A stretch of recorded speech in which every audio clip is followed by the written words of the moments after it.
Many studies show that when you give a woman testosterone replacement therapy, that they have the lowest incidence of breast cancer. Now, there's one study I want to bring out, and that's the testosterone therapy and breast cancer incidence study. And that was a 9-year retrospective study and investigated 2,400 women, around 2,377 women.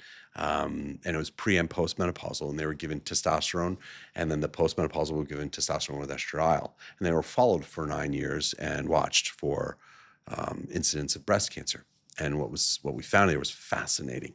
We know that the study found that an invasive breast cancer incidence was at 144 cases per 100,000 person years. That's 144 cases per 100,000 patient years.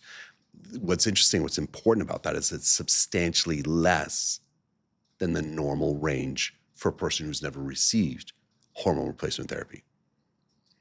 144, the rate is lower than the age-specific surveillance epidemiology and results.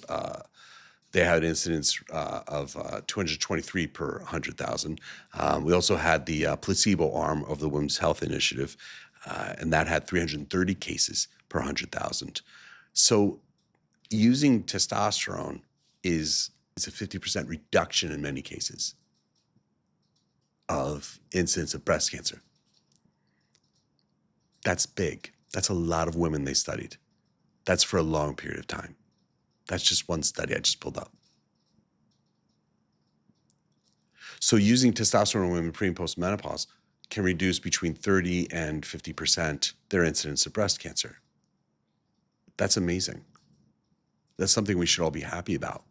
This is all something we should be considering adopting in our clinics. We should be doing this. We should all be doing this now. Think about it. Imagine someone went out there and showed you with research that they can reduce your risk for breast cancer by 35 to 50%. Would you buy that product? Yeah, you would. So would I. We all would. And that's what testosterone has done. It is an amazing tool and is a useful tool.